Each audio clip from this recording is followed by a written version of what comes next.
Well, hello everyone. Welcome to my first live stream here. Give me a thumbs up or let me know if you can hear me all right. I hope you like the countdown timer there. I was just trying to play around with things and see if I could find something a little different.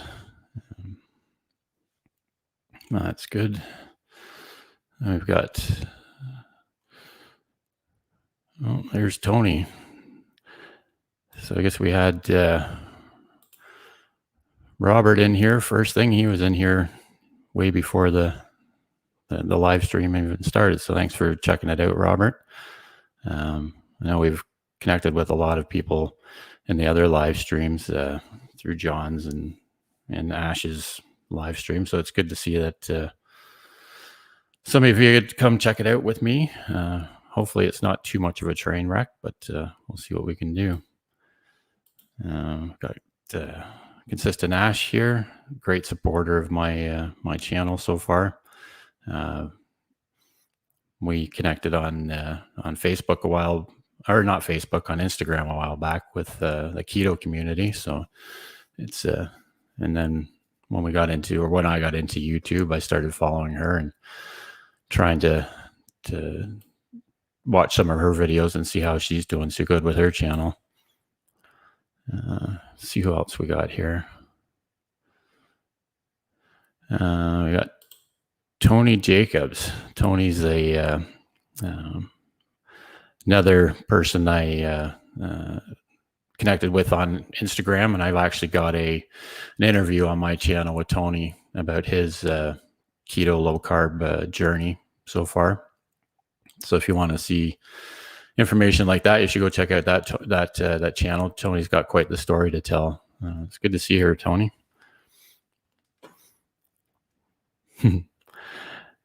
Yeah, I try to check out as many of these live streams as I can too, Robert. It's I think ultimately I spend way too much time actually watching YouTube and not enough time doing stuff like this to move my channel forward. But I guess what can you do, right?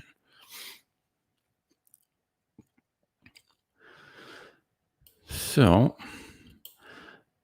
yeah, it was good to tested this live streaming out on StreamYard last night, and it was a bit of a train wreck at first. Didn't really work too well, but got everything ironed out, and hopefully going forward, I'd like to do more of these as I go along.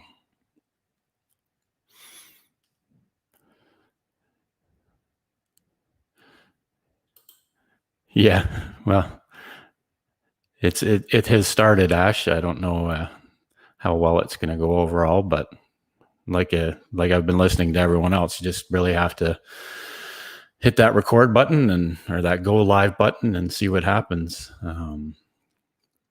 I ultimately just wanted to get to know some of my subscribers a bit better and sort of give them my story as to what I'm trying to do here. I started this YouTube channel as a keto low carb channel, and it was pretty much focused only on that. And I think I found myself not fully enjoying what was coming out of it. The interviews with the other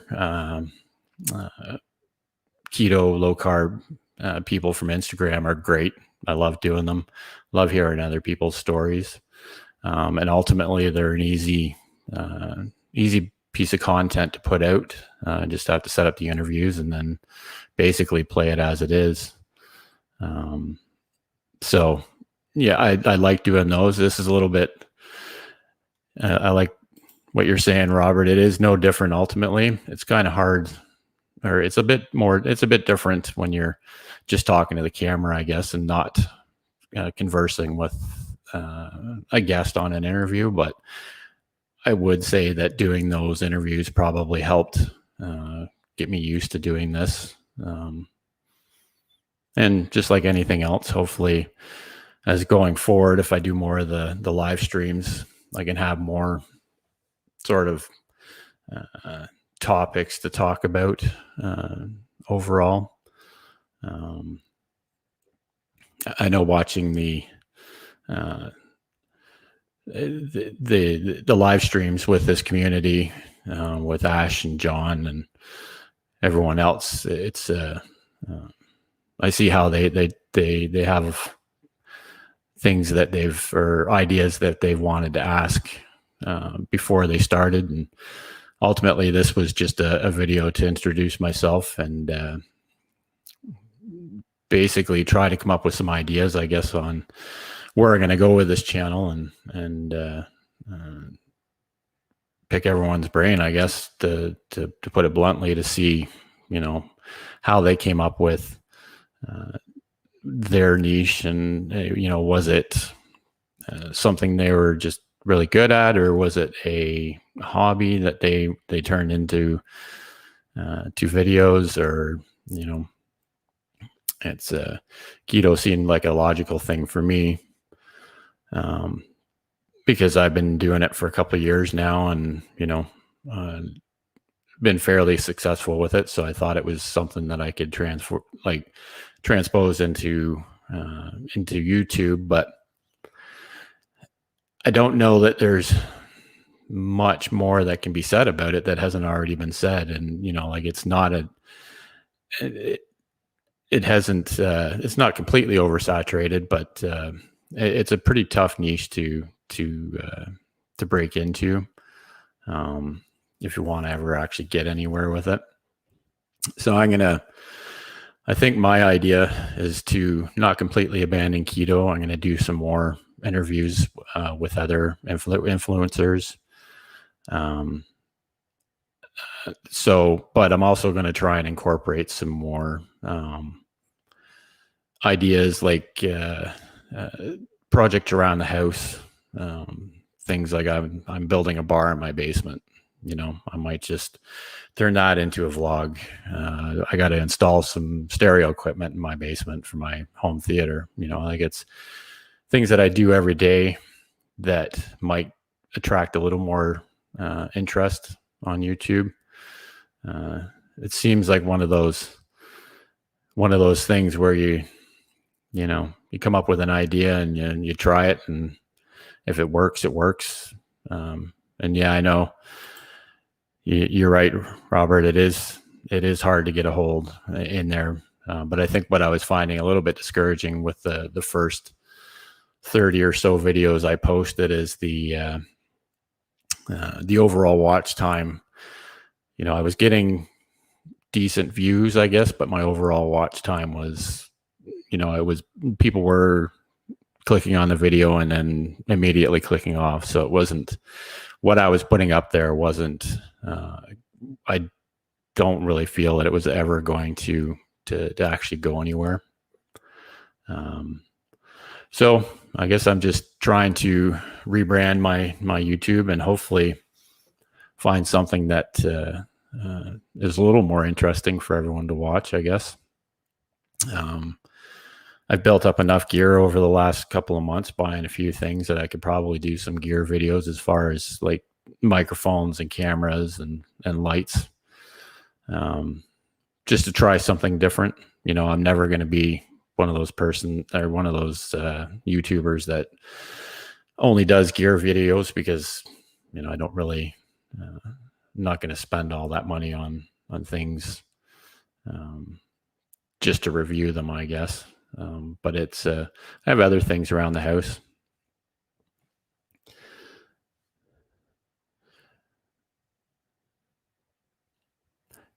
So yeah, I'm gonna, I've got a new pressure washer that I use to clean my deck and driveway. So I might do a review video on that. And I think ultimately, whatever I wind up doing, I have to, thanks for that, Tony.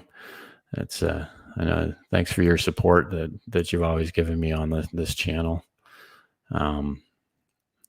Like I was saying, I think the one thing I have to figure out is to be better at coming up with the better titles for the videos so that I have a better chance of the videos being found. It seems like the best. I know a lot of tools have been suggested. I can't remember the names of them right off the top of my head, but I do know that I need to start paying more attention to my titles so that it draws more traffic in. I think one of my biggest videos, or one of the videos that I had the most views on, was basically just a review of a low carb keto treat bar. It was probably one of the worst videos I put up there, but it had like more than double the views of any video I put out there. But I think that mainly was just because of the title. So it's I'm definitely seeing the importance in making sure I use the right titles and the right search, like the keywords and everything else to fit in and be found with what I'm trying to post on my videos.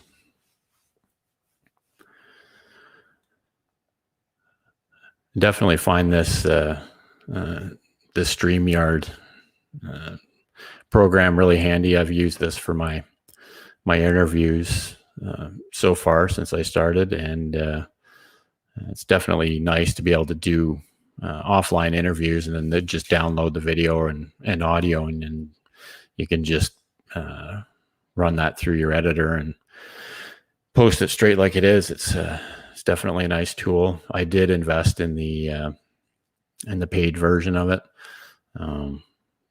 which is what allows me to have the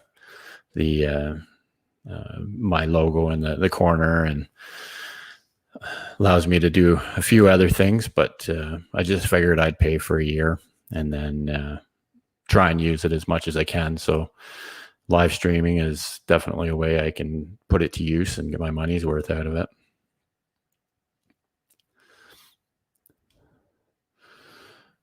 So I know, Robert, you had said you're going to start doing some different content on your channel as well. Did you are you completely changing niches, or are you going to do live streaming, or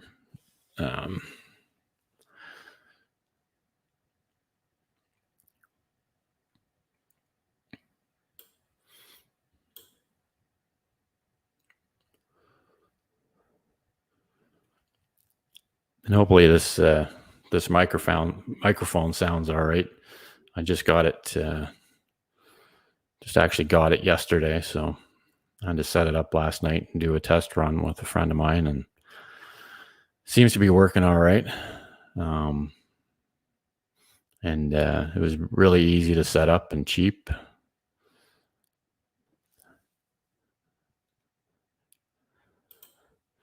Yeah, it sounds like an interesting way to go with your channel there, Robert. I definitely have to check that out. No, this is just the Neewer NW8 NW8000. The thing is super cheap. It's like $32 Canadian. That's just a USB mic. So I've got it on, I think it's a Neewer $18 like mic arm. So for like $50, I set it up. So it's it was definitely super easy to set up. So I'm happy with it.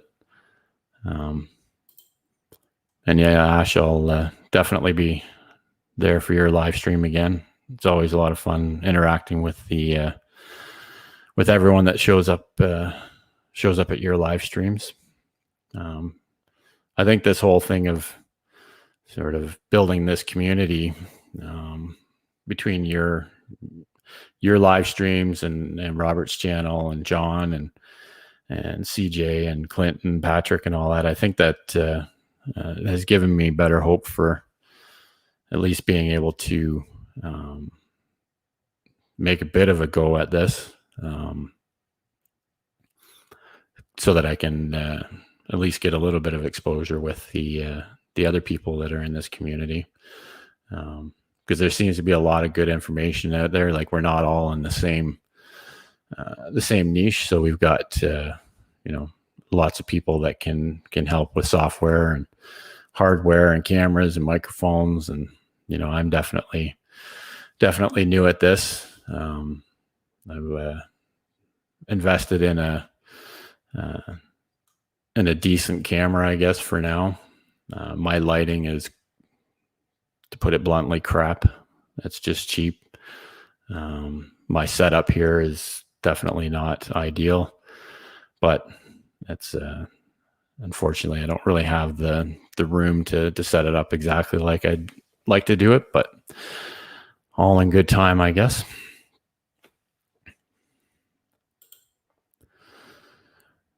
Yeah, it's definitely a great community, Ash. I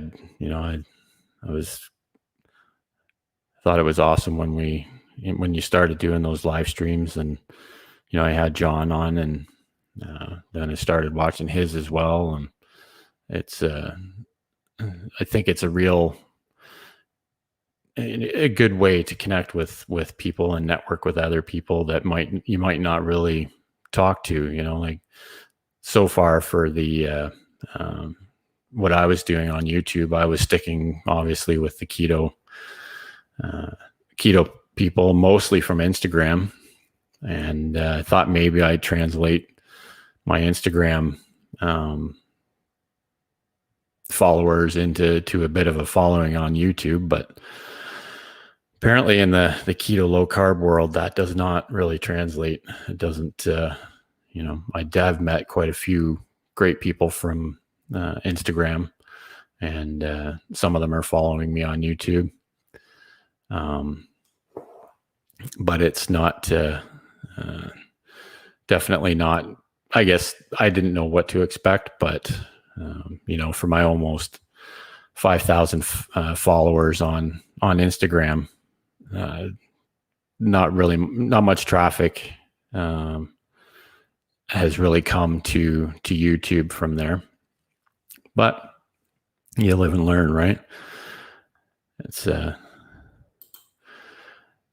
it's really it's like you and basically the people I've interviewed from Instagram are about the only people that have followed me from Instagram to YouTube.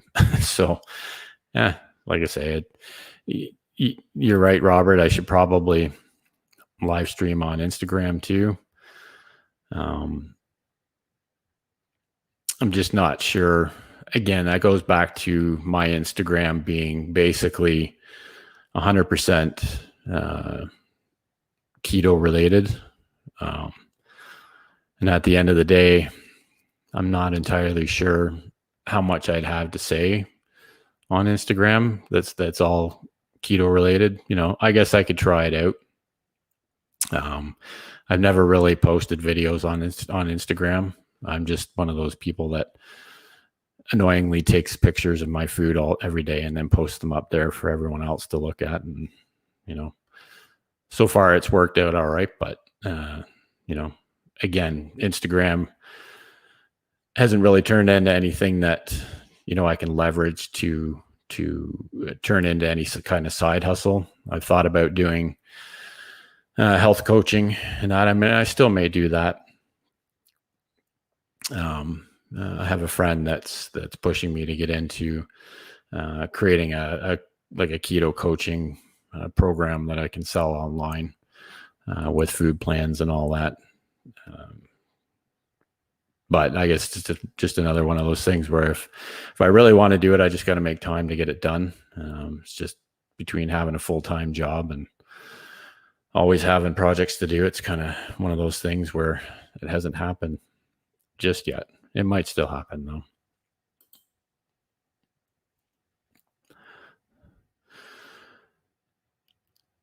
Yeah, I've seen the Quest Ambassador program out there. I don't know. I I've tagged Quest about 100 times on my IG, and they've never even noticed. So I guess I don't know if they just don't. They've never reached out to me, and I don't go looking for any partnerships on Instagram. So I have had some companies reach out to me wanting to send me some free stuff. I got some electrolyte drinks one time. And then there was another there's been multiple companies sort of reaching out to offer me free goods, but most of them, it's the same old story. They say they're a keto product, but when you look at their ingredients, they're just garbage. So I'm not going to put them out there on my Instagram just to get free stuff out of someone if I'm not going to truly support it. So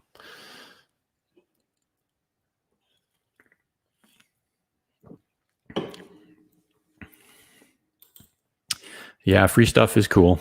It I don't know, it'd be nice to get into a place where you get some of these influencers out there that are big enough that a new lens will come out, or a new microphone will come out, or what have you, whatever their niche is in, and they've got it sitting on their desk just waiting to be reviewed before it's even released. I think the new PlayStation came out or hadn't even come out, and then when it did, nobody could get one. But then you've got these influencers that have like 10 of them. So I don't know if we'll ever get to that point, but that would be cool.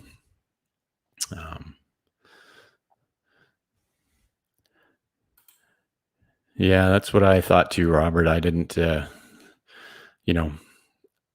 aside from my camera, which, I bought partially for video and for photography, because I like doing like nature photography as well. So I spent a fair bit of money on my camera, but everything else that I've bought for this is definitely budget. Like I have this mic and the mic stand and some cheap Newer lighting, and I think I've got a couple other microphones. Like I bought a Boya shotgun mic, and then a Boya lav mic. They were all pretty cheap, so just trying to get the best sort of quality I can for without breaking the bank, I guess. It's but I can see how doing reviews, if you're not getting sent the equipment by the manufacturer to do the reviews, or getting sponsored to do the reviews, it can definitely start out very expensive. Like I don't know how some of these guys got started. Like you look at someone like Marcus Brownlee, he like there isn't a piece of tech he doesn't get ahead of release. Like I don't know, but like I guess I haven't actually gone back to see the way he started, but he's using $15,000-$20,000 cameras with $2,500 lenses, and most of the stuff now I would assume is basically just sent to him before even asked for it. So like I say, I've got a few pieces of equipment that I might just do some quick reviews on, just just for fun, I guess, and see if I enjoy making videos like that. I know Ash has had done some reviews with the turntables and stuff like that, and I've thought about that too. I guess then you're stuck. If I do a review on my camera, then I'm going to have to use my cell phone to do the video, but it's a Pixel phone, so it should it's got pretty good video on it, so I might just have to try it out. I guess I forget how many channels are out there that record everything on cell phones, and you almost never even know. Like it's just as good a quality as someone that might be using a $10,000 setup on a DSLR, right?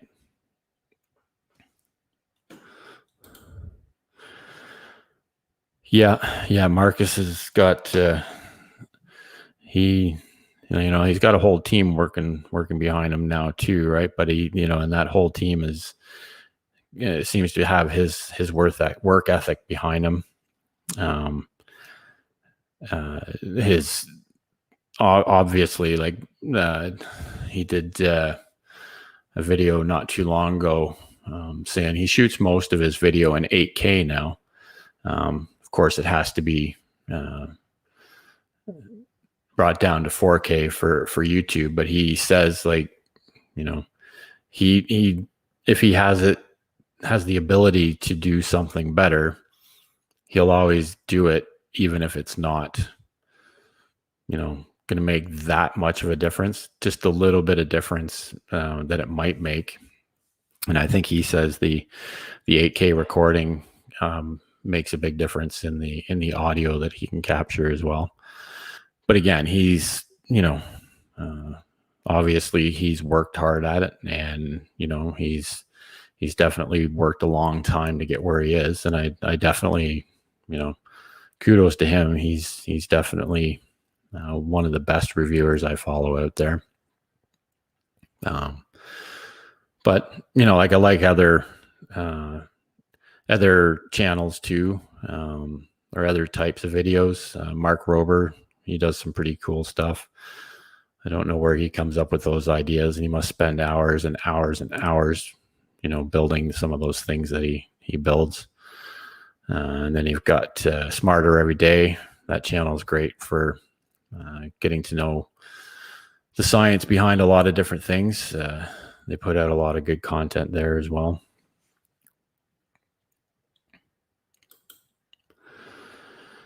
Yeah, I got to learn how to do the whole B-roll footage. Haven't done any yet. That's I think I need to, ultimately, if I'm going to get anywhere with this, I need to expand my overall filming and editing skills, instead of just turning it on and talking to the camera. And my favorite YouTuber, it's so hard to say sometimes. I've got such a wide array of people that I watch. My favorite current YouTuber, I don't know if like, I watch Cletus McFarland. He's a racing channel. He's a young guy that puts out a crap ton of content, and he just always puts out fun stuff. I liked Casey Neistat. He's definitely one of those guys you could pull from to see what it really takes to be successful. Channels like Roman Atwood, he's coming back a bit. But I watch a lot of different channels, reviews like Ash's channel. I watch actually a lot of RV, like camper trailer channels that they do reviews on trailers as well. Because ultimately that's one thing I want to do in the next couple of years, is buy an RV and start RVing during the summer. So I've been watching reviews of pretty much every single travel trailer that's out there. And obviously I do watch quite a few keto related channels, some more than others. When I was first starting with the lifestyle, I watched nonstop keto videos for, I don't know, the first 6 months, learned everything about it, and then put it into play. Yeah, I like automotive reviews are pretty cool. I like seeing the new stuff that comes out. I haven't really found any channels, I guess, that I like specifically with that lately. There has been channels in the past that, like a lot of them, that do supercar reviews and stuff like that. So I've watched those in the past, but I guess I find my interest in channels changes from time to time. But I do like automotive reviews, trucks, cars. boats. I like seeing a lot of boat videos as well. I do watch a channel called Aquaholic. That's a guy over in England. He just, all his channel is he goes and does reviews, like walkthroughs on, everything from little runabouts up to, $15 million super yachts. So it's always fun to see what kind of stuff I can't afford, I guess, unless I win the lottery. Our lottery here tomorrow night, $70 million. So if you don't hear from me again on Wednesday, you know what's happened. I'll be on a boat in the Mediterranean somewhere.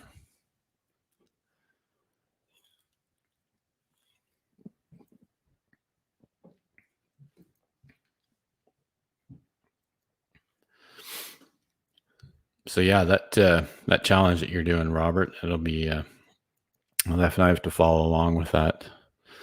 I'm gonna win one of them. I'm gonna win one of them someday.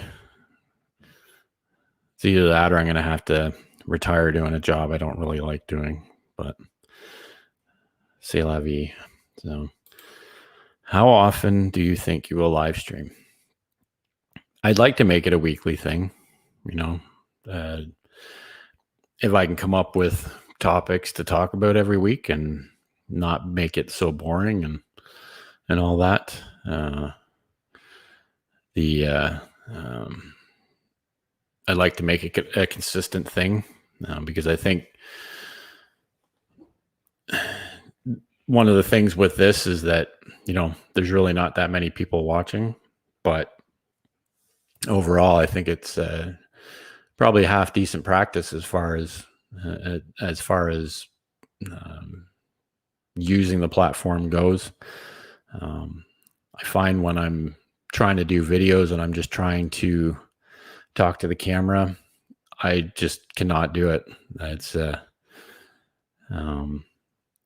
I find it really hard to actually get the words out, and and I know that I'm no different than anyone else. It's not an easy thing, but I do find just doing what we're doing here, just having a conversation, to be a lot easier to do. And that's why I think I started with the recorded interviews that I did on my channel, because then there's really no pressure. You're just two people having a conversation, and then you can take that and upload it as content. I do think it was a bit of a struggle keeping people interested in it for a 45-minute video. If you're not really all that interested in, like super interested in hearing people's stories about keto and like recovering from health issues and all that, it's a hard sell to keep people interested long enough. But like I say, it's an hour out of my time to record the interview, and then it usually only take me half an hour or so to edit the video and then to upload it. So it was just an easy way to come up with content. Yeah. I'm getting better at it, but my goodness, when I first started, the first time I pressed record on that camera, I was terrified. I didn't know what I was doing, but it's getting easier. Like I say, I've done 30 or so videos now, so it's getting a little bit easier. As far as live streaming the conversations, I've thought about doing that. Ultimately, I'm trying to save that for guests that are have a bigger sort of audience. I think, that's not to take anything away from the guests I've had on my interviews to date. They've got great stories and all that. I didn't really think that it was, or I wanted to try doing the recorded version first and see how that went. And then I do have some guests in mind that I want to try and get on my channel. And then I can set them up as a live interview.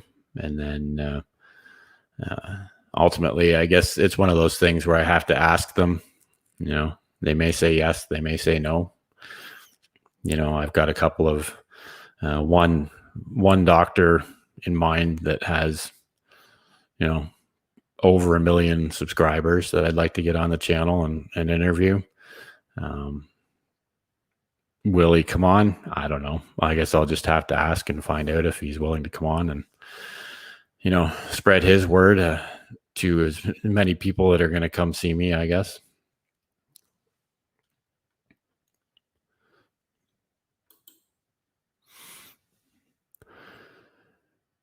Yeah, I think you're right. There's definitely can be a lot better questions that come from an audience doing a live video podcast. It is crazy though. The one doctor I'm sort of referencing here, he does a live stream every Monday night. In fact, he's probably doing his live stream right now. And he typically has, anywhere from 2,000 to 4,000 people watching. And his comment section is just absolutely insane. Like, there's no way, like he gets probably, 3,000 or 4,000 comments in his comment section during his live stream, all with questions for him because he's a doctor, he's a keto influencer. So basically everyone's there trying to get answers. I don't know how he does it. Like, him and his wife do the live stream every Monday, and they try and answer as many questions as they can. So there's that part of it that sort of, I guess it doesn't worry me if I was to get him on my channel. I'd still have to try and advertise the crap out of it to get people to come and watch it. But it's, I guess it's just another thing I'm going to have to try. Like I say, I'm not going to completely abandon the whole keto angle of my channel. I will incorporate things here and there. I just felt I couldn't sort of pigeonhole myself into that and still be happy with what I'm doing. So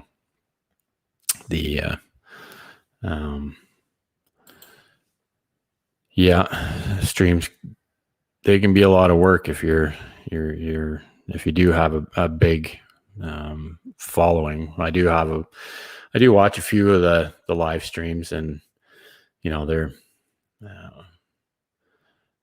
a lot of them are more civilized than others. And you get into those live streams where you have like 3,000 people watching. Like, it's not always going to be good comments. There's always going to be the trolls that show up. And if you don't have a good team of moderators, which is weird. This one doctor, he doesn't have any moderators on his YouTube channel. So they basically scan all the comments themselves and delete anything that shouldn't be there. So I don't know how they do it, to be honest with you.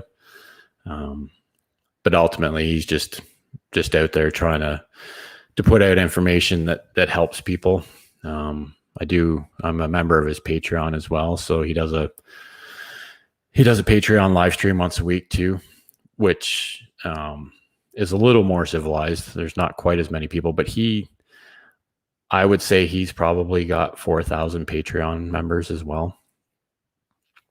So you can just imagine right there, he's, probably making more from Patreon, I would almost assume, than he is from YouTube, because the only way to get into his Facebook group, which does like monthly live streams and has benefits and stuff like that, the only way you can get into that is being part of his Patreon, which I guess at the end of the day is, the talk about, building up your following and then diversifying it outside of YouTube so that it's not only relying on YouTube and, getting your Amazon affiliates and Patreon and selling merch and stuff like that. I've learned by paying attention to a lot of the YouTubers that more and more, like, that's the way everyone's making their money. If it's some of the bigger YouTube people, like I was saying, Cletus McFarland earlier, like, they've basically gotten to the point with their merch where they have built their own merch production as part of their business. So they no longer outsource it to anybody. And now they're doing merch for other channels. Like, he has a bunch of friends that has channels, so they're making merch for them. So now they're making money off of other channels. And it's just crazy how big the reach can be once you actually build up that real following. I think the one thing that resonated for me from Think Media there is the one, I don't know if it was a podcast or it was a video that Sean did that said you should always just be striving to build up that 1,000 true fan base, so that because if you have 1 million followers and none of them really are actually following you, they've clicked subscribe, but if they don't really care what you're doing, you can have 1 million followers that isn't worth as much as having 1,000 people that are always there watching you every time it comes around.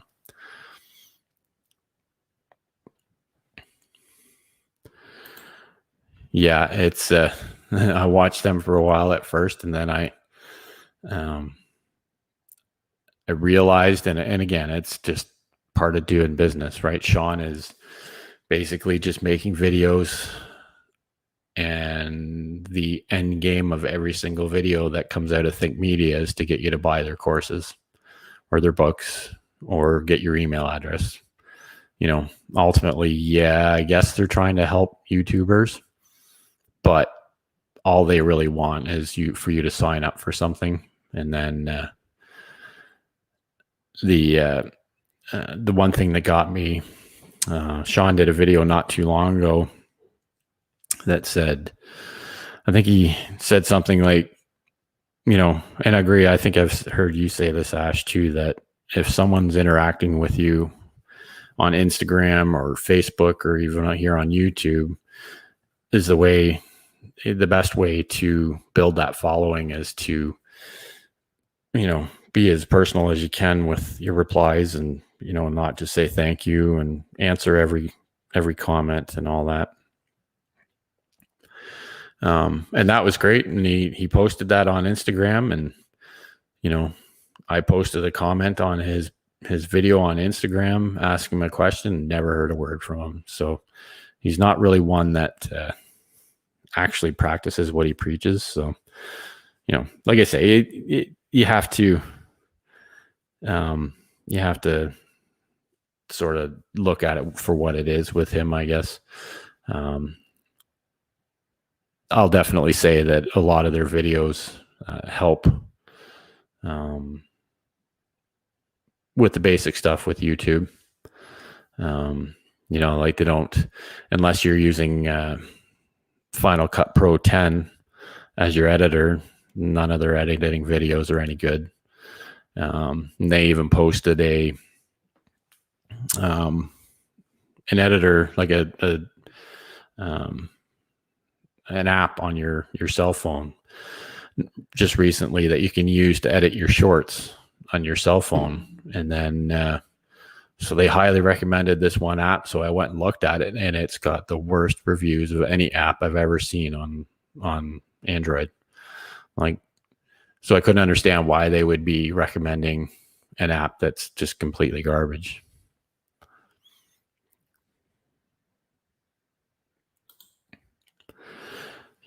Yep, that's exactly what I find with them as well, Ash, is that, they got my email address because they said, oh, well, sign up for this free, tutorial video. So I signed up, and basically it was the same stuff that he'd already put out on another video. So it wasn't like you weren't actually gaining anything from it.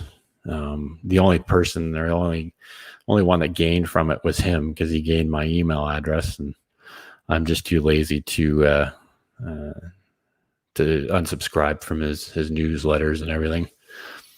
So it's funny. I find watching some of his other creators on Think Media, like Nolan Molt. I like his content. Again, he's sort of being directed by Sean, but I find his content a little more helpful at the end of the day. But they're another decent sized channel, so you can't fault them for what they're doing.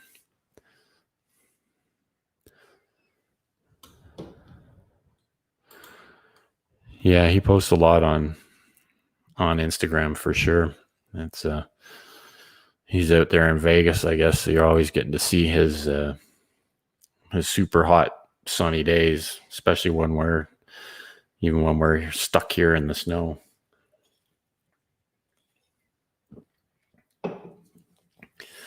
We'll see if we ever get out of lockdown here in Ontario, so we can start living life again. It's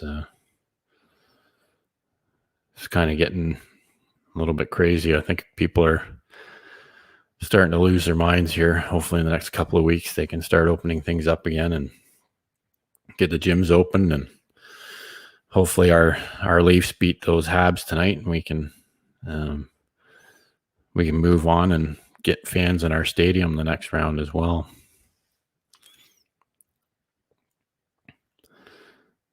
It's it's Ontario's definitely taking a really slow approach to the whole thing. Yeah, I didn't want to know that, Ash. That's funny. I thought about, it was funny. When I set this live stream up, I'm like, there's no way that this series will still be going on Monday. But I guess that was not a good prediction, because Toronto's kind of stinking up this series for sure. It's yeah, we never actually got into a curfew, which was kind of odd, I guess, but we did get locked in our houses for I don't know how many months. It's they finally allowed us to have 5 people gather outside again here. But it's I honestly think unfortunately it's going to be a long time before Ontario gets back to anything that's normal. But we'll see. It's can't get any worse, I hope.